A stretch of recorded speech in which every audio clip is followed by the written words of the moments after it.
سلامونه ونیکې هیلې درنو دوستانو پټان افغان مو په پښتو کمپیوټر زده کړو خپرونه کې هر کله کوم هیله لرم چې روغ جوړ او خوشاله اوسئ او له موږ سره به دغه خپرونه تر پایه وګورئ درنو ملګرو نن به د ډیزاینینګ په دغه پروسه کې تاسو سره په دې باندې وغږیږو چې څنګه کولی شو په کورل را کې د ویلډ آپشن استعمال کړو یا دا چې څنګه کولی شو دوه شیپس یا بڼې یا دوه چوکاټونه له یو بل سره یو ځای کړو په داسې شکل هغوی ته پیوند ورکړو چې بیا سره بیل نه شي او یا د دواړو رنګ یو شان کړو.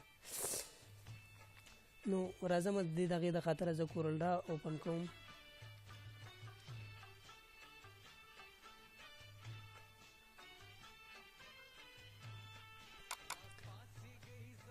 دا آپشن په کورل را کې ډېر مهم آپشن دی. تاسې کولی شئ همیش له دنه استفاده وکړئ او خپل دغه برابر کوي په ډیزاین او ډېر مهم هم دی. راځو مثال یو چوکاټ زه دې ځای نه اخلم، د پلیګن ټول اخلم، یو اته زولي اخلم، نه او اته زولي مې واخیسته، د باندې مې کلیک وکړه، پی مې ووهه، دا سنټر ته راغی، دته مې یو کلر ورکړه، داسې یو کلر ورکړم چې شوخ معلوم شي زما د کمپیوټر دا کلرایزیشن لږ بې خونده دی ځکه ګرافیک کارډ نشته پکې. نو دا ځان ته نږدې کوم. داسې یو شیپس مې جوړ کړی دی، غواړم د ده په شکل باندې دغلته داسې یو دایرې په شکل دا کټ شي په دې ځای کې، دا پاس سره پاتې شي. نو راځم دلته یو الپس ټولز اخلم یا یو دایره اخلم، زمونږ او ستاسې په ساده اصطلاح یو دایره مې واخیسته، د بیلګې په طور دا زه غواړم په همدغه ځای کې کټ کړم.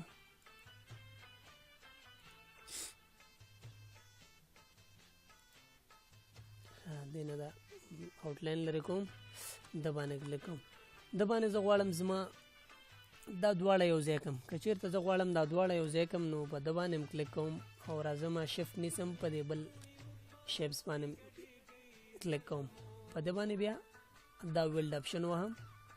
نو دا دواړه به یو ځای شي. تاسې ګورئ دا دواړه یو ځای شو، زه کولی شم دته بل کلر ورکړم، بل هغه پې آپشن پې اپلای کړم، هر رنګه چې ستاسې خوښه وي د هغه نه په هماغه شکل استفاده کولی شئ. دوهمه د هغې دا دی چې زه غواړم دغه چوکاټ چې دی دا ولینې دا په دې ځای کې په دې شکل د دې دایرې په شکل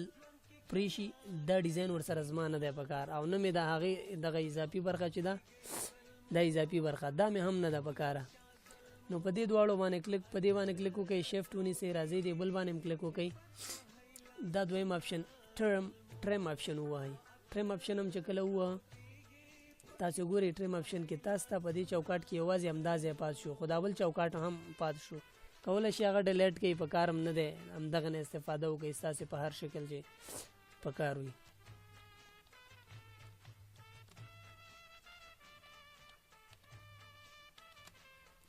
دریم دغه په دې کې بل ټولز چې دی که زمونږ چېرته په دې درې واړو باندې کلیک وکړو دا انټر سیکټ ټول راځي، د دې شکل سره تاسې کولی شئ د ده نه کاپي واخلئ، هغه هم په خپل حالت پاتې شي، خو چې دا هم کوم ځای کې کټ کړی دی دا هم درته د یوې دایرې په شکل پاتې شي. تاسې ګورئ هغه دواړه هم پاتې دي، خو دا چې موږ په کوم شکل غوښته دا کټ کړو نو د دې دایرې دغه هلته پاتې شو، یعنې پاسینۍ برخه چې د دایرې لاندې نه وه هغه کټ شو او کومې چې دایرې لاندې وه هغه پاتې شوه. زه ګورئ کومه برخه چې د دې دایرې لاندې وه هغه پاتې شوې وه، دا بیرونۍ برخه یې لرې شوې وه. خو که چېرته موږ وغواړو په ده کې دا بل دریم آپشن سمپلیفای آپشن اپلای کړو نو په ده کې هم موږ ته هماغه اولینۍ دغه پاتې کېږي، بیرونۍ چې کوم یو دغه پاتې، یعنې دا تقریبا سره ورته دغه کوي. دریم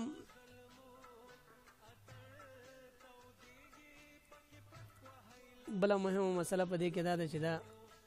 که چېرته داسې دا دغه موږ اپلای کړو په ده باندې بیک مینو فرنٹ مینو، نو په ده کې فرنٹ مینو کې چې دی دا فرنٹ دغه پاتې کېږي، دا فرنٹ له منځه ځي دا بک پاتې کېږي، لکه د دې او دغې غوندې. ګورئ تاسې دلته کلیک وکړئ، فرنٹ مینوز باندې کلیک وکړئ، تاسې ګورئ فرنٹ مینو هماغه فرنټ ځای کټ شو، د لاندې نه عکس چې و فرنټ ته راغی، دا بیرونی فرنټ چې پاتې و دا کټ شو. په همدې شکل که چیرته بک مینو باندې کلیک وکړئ نو شاتنۍ برخه به پاتې شي، مخکینۍ به له منځه لاړه شي. او که چیرته په دې باندې کلیک وکړئ نو تاسې ته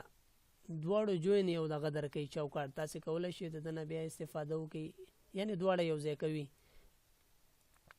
نو دا و زموږ د نن ورځې درس. تر هغې چې له یوې بلې خپرونې سره ستاسې په درانه حضور کې حاضرېږم، په لوی الله تعالی مو سپارم. د خدای په امان.